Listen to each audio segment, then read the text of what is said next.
Hello and welcome everyone.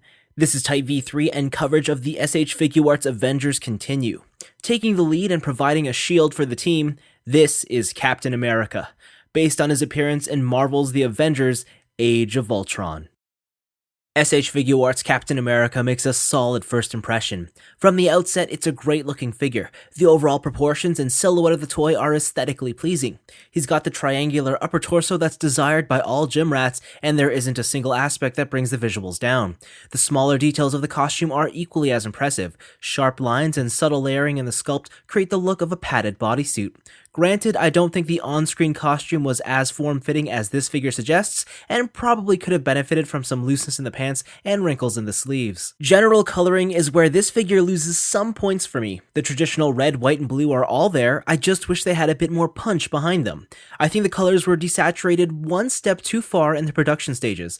On the other hand, I do enjoy the matte finish of the figure, and the metallic silver accents definitely pop. I was surprised at how much I like the head sculpt on this figure. It's not perfect and has some stylized features, but I can make out the Chris Evans likeness well enough.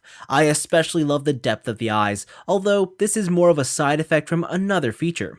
Disassembling the head reveals that the eyes themselves are a separate piece. Additionally, two more of these pieces are included, and they have their eyes painted looking left or right, which gives Cap the option to stare in either direction. On top of that, there's a secondary screaming face for added variety, and it too is compatible with all the eye options. Captain America stands right at the 6-inch mark and sizes up well with the other S.H.Figuarts Avengers. Though, like with his peers, playing mix and match with other toy lines could prove tricky scale-wise. Captain America's articulation starts with a ball-jointed head as well as a ball-jointed neck, so together you can get some awesome rotation out of that head and just put it anywhere you want. I mean, you can look up and pop the head off the ball joint, look down, looks great. It's great. If you know me, then you know how much I like it when there's a ball joint in the mid-torso that you can roll, and Captain America does it perfectly. It's a bit squeaky, but that's kind of the norm with Figuarts, not really a big issue.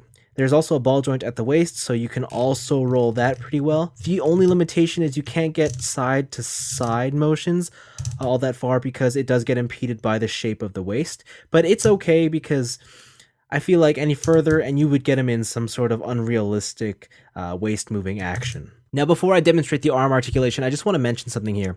The arm is molded in such a way that it rests very flush with his uniform, but it causes his arms to sort of stick out, and that's a bit annoying to me. Like, I wish they were just closer to his body, and there is a trick. You can sort of get around this because his arms have the barbell joint that's on a sort of pull out, swing forward joint. And together, what you can do with this is you can get it to come down. The only problem is now it breaks the sculpt, and that's a bit unfortunate. So it's a bit of a compromise, and it's not the worst thing in the world, but it does annoy me more than it should. The shoulder pad itself does have a flap, so when you move out his arms, you can totally do that. 360 is not a problem. You do have a bicep swivel, double jointed elbows as you would expect, and then of course a ball hinge at the wrist. The hips themselves are the classic Figuarts pull down style, so you can pull them down to get higher high kicks. There is a built-in thigh swivel. You do have double jointed knees, which are pretty good. Then of course you have the ball hinge at the ankle, so you get some deep ankle tilts, you get some good pivot, rotation, and of course a built-in toe joint. There's some fantastic articulation packed in this action figure. The only drawback is the resting state of the arms. Still, that's a small price to pay for a soldier this flexible.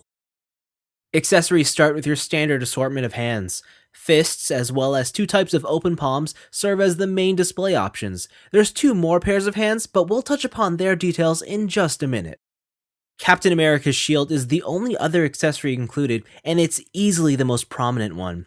For starters, it's gorgeous. Generous amounts of metallic paint cover both sides, resulting in an immaculate finish. That said, what good is a shield that just lies there? And so, Bandai have included a couple different ways for Cap to interact with it. However, before anything, you must remove the two silver handles on the underside of the shield. From here, we can have the toy equip the shield by using an arm clip and either the right or left hand with a built-in handle. It's a pretty secure setup without too much hassle to deal with. If you want Cap to hold the shield, attach the hands that have a built-in peg and then connect a special clear adapter that links both the hand and shield together. The process is tedious, yet the result is very secure, as opposed to having a tight hand which you would just wedge the shield into. Also, there's no risk of paint rub here. Finally, there's another special adapter to store the shield on the figure. The only drawback with this is that you have to remove a tiny cover on Captain America's back, and it's a bit tough to get out, and very easy to lose. Otherwise, it works. All in all, there's a healthy amount of options the shield is capable of performing. Captain America is another solid addition to the S.H.Figuarts Avengers lineup. Visually, he's on point, and functionally, he plays as well as I hoped he would. My biggest issue lies in the color choice. I still feel they could have been a tad brighter. Also, the resting position of the arms are a bit annoying. Yet, these are small complaints on what's an otherwise great base figure.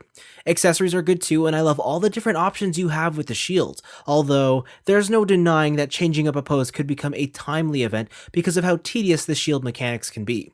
Nevertheless, I will always welcome complexity if it's accompanied by diversity. At 5,800 yen, S.H.Figuarts Captain America is priced as expected, and I do believe this package more or less justifies the cost. At the very least, it's better than the rival Figma offering, and you'd be hard-pressed to find a better Cap figure at this scale. It's an easy toy to recommend for fans of the character. However, if you only want the very best of the Marvel S.H.Figuarts, then one of the many Iron Men is still the definitive way to go. But that's all for me. Thanks for watching, and it's time to put the shield away and suit up into something with a little more armor. Stay tuned because the Mark 43 is coming up next.